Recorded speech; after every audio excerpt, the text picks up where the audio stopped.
So with me today is Dr. Mike Husmillo, who practices, a Life West grad who practices in Michigan and has a fantastic practice that has a huge orientation towards neurology. And I know, Michael, your background is not only having an interest in chiropractic as a neurological versus just a bone issue, which we'll talk about, but then you did your postgraduate course with Dr. Carrick in neurology and have a great background in that. So thanks for not only spending some time with me today, but thanks for the energy that you put into the section on brain health on MLiQ.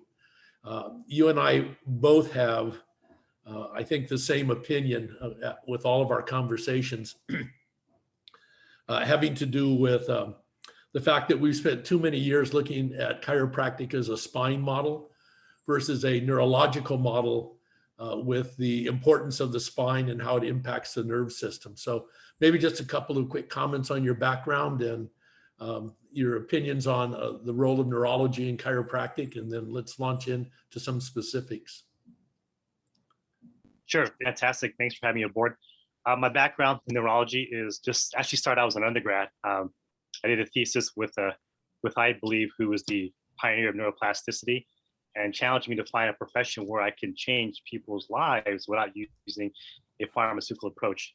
So I think chiropractic was a big part of it, and implementing neurology approach with chiropractic allows me to see these changes in people which I think can't be done just by giving a drug or surgery or things of that nature.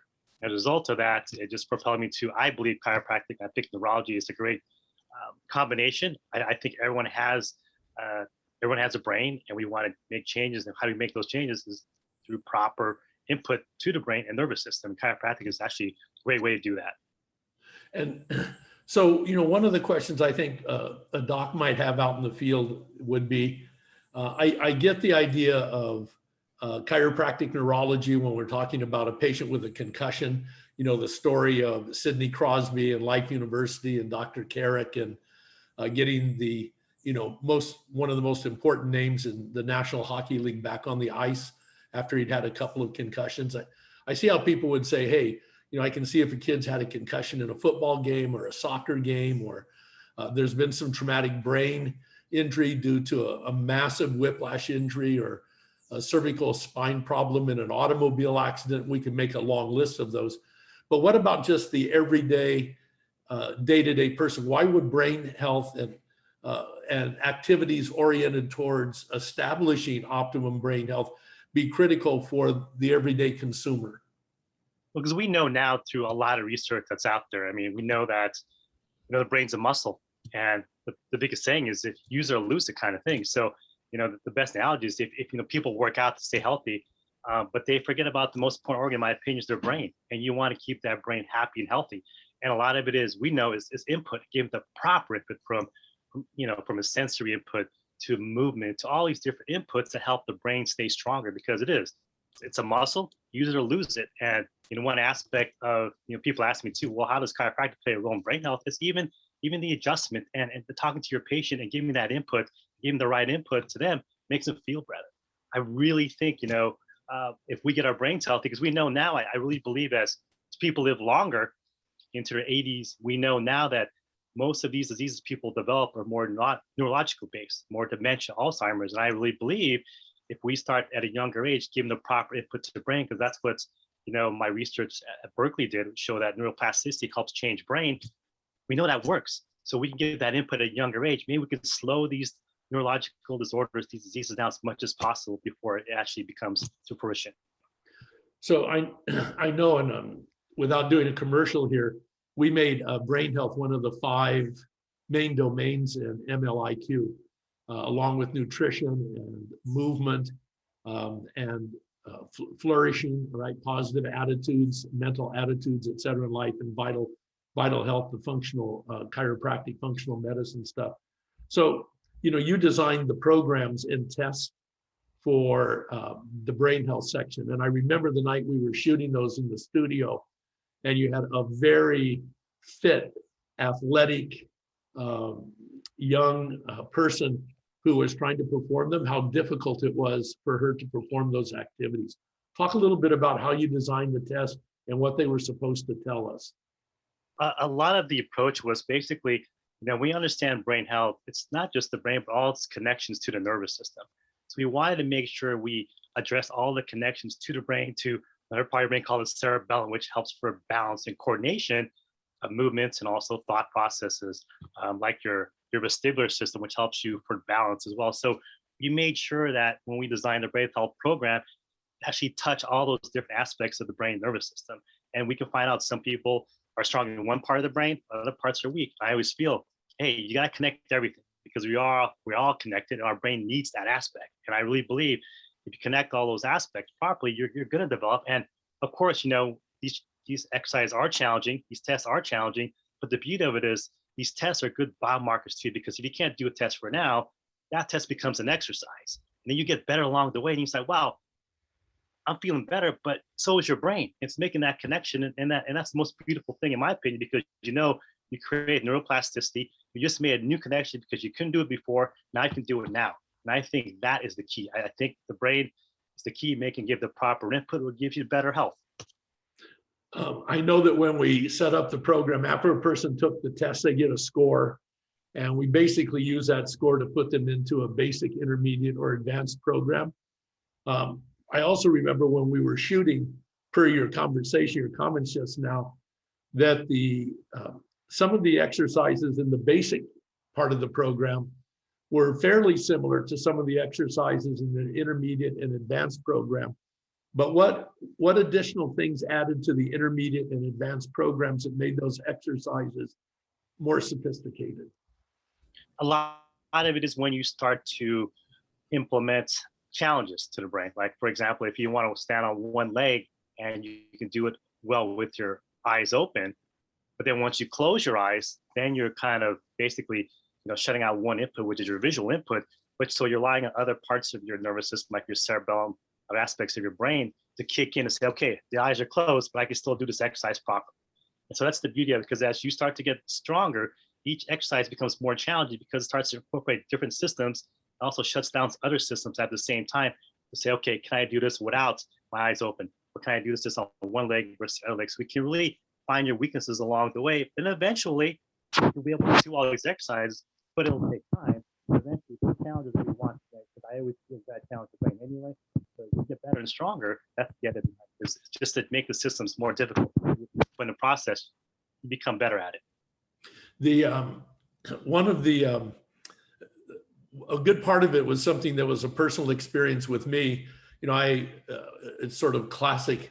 When I was playing basketball through high school and college, decades and decades and decades ago, I tore up my ankles unmercifully until by the time I was in my 50s and 60s, I couldn't run anymore and literally was in a wheelchair a good part of the time. I couldn't get through an airport without someone taking me through a wheelchair through the airport, and had to ultimately get my ankles replaced.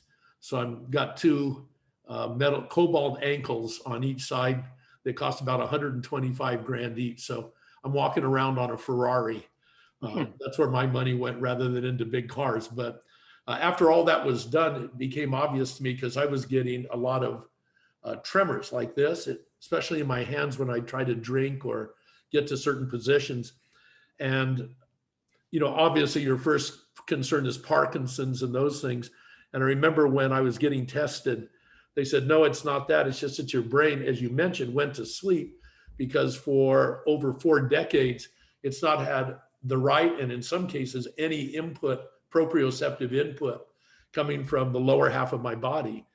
And so I know I had to do exercises. Mine were a number of visual exercises. One of them was to follow a dot on a screen that was pre-prescribed for me, a pre-prescribed dot.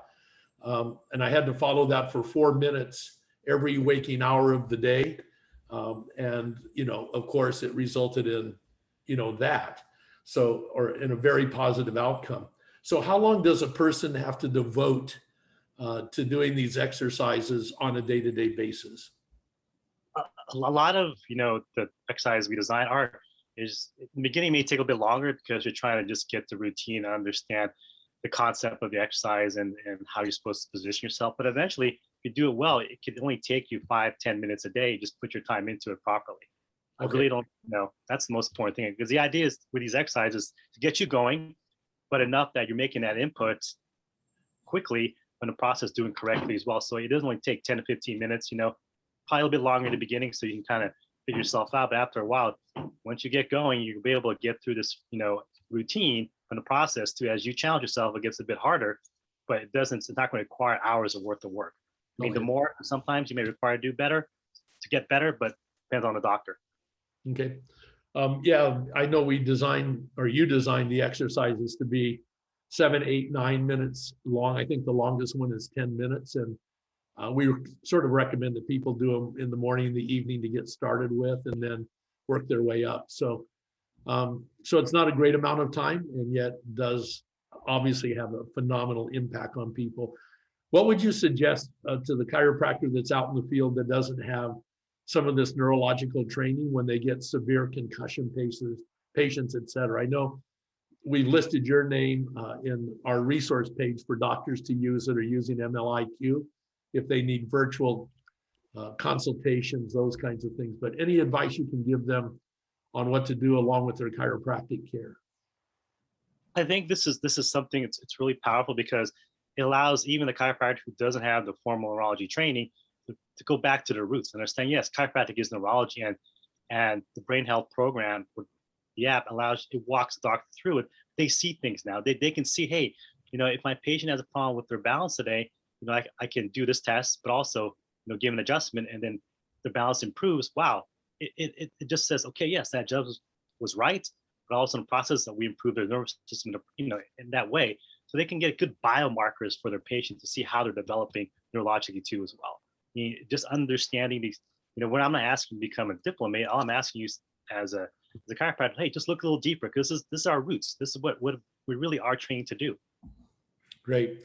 Well, I know that we're going to be working closely, because we change those exercises out every few months so that they stay nice and fresh for the patients, so they don't get bored or complacent in doing them. So thanks for all the stuff that you're doing. Thanks for your friendship. Thanks for your contribution to MLiQ. And we'll see you very soon, and get some more neurology tests designed for patients on a day-to-day basis. I'm excited to keep going with you guys. This is fantastic.